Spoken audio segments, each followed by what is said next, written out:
Hakika tuko zama ambazo kwamba shirki inakuwa ni yenye kutangazwa kila sehemu na watu wanakuwa ni wenye kumshirikisha Allah subhanahu wa ta'ala katika nyakati zao zote.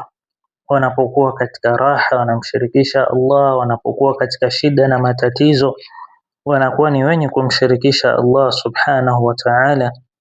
Na hakukosea al-Imam Muhammad ibn Abdul Wahhab rahimahullahu ta'ala aliposema katika kitabu chake Al-Qawaidul Arba' katika msingi wa 4 wa mwisho alitaja akasema kwamba ama wale washirikina wa zama za mwanzo walikuwa wakimshirikisha Allah subhanahu wa ta'ala katika raha, na wakati wa shida, wakati wa matatizo walikuwa wakimtakasia Allah subhanahu wa ta'ala ibada, walikuwa wakimuomba Allah subhanahu wa ta'ala peke yake.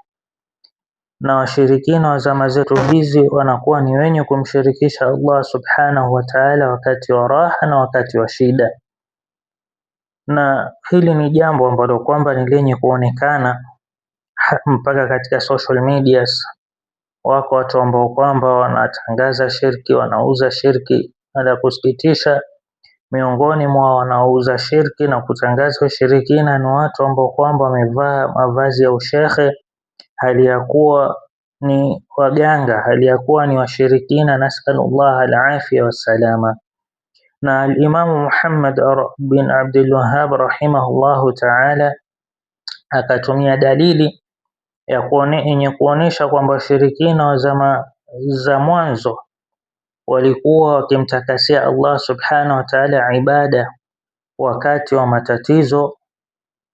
Akatumia dalili aya katika suratu Al-Ankabut aya 56, Allah subhanahu wa ta'ala aliposema fa idha rakibu fil fulki, na pindi wanapopanda katika merikebu zao, wanapokuwa baharini wanasafiri, da'u Allah mukhlisina lahuddin, walikuwa wanamuomba Allah subhanahu wa ta'ala hali ya kumtakasia yeye dini.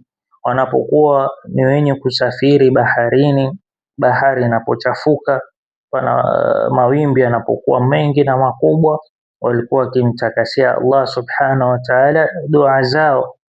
Falamma najahum ila albarri, na pindi Allah subhanahu wa ta'ala anapowaokoa na kuwapeleka katika nchi kavu, anapowatoa baharini na anafikisha sehemu ambapo kwamba ni katika ardhi ambapo kwamba ni salama, fa idha hum yushrikun, basi wao wanakuwa ni wenye kumshirikisha Allah subhanahu wa ta'ala.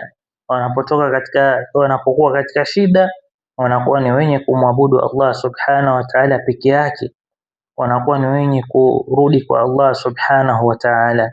Na wakati wa raha wanarudi katika masanamu yao na mizimu yao, na wanakuwa ni wenye kumshirikisha Allah subhanahu wa ta'ala,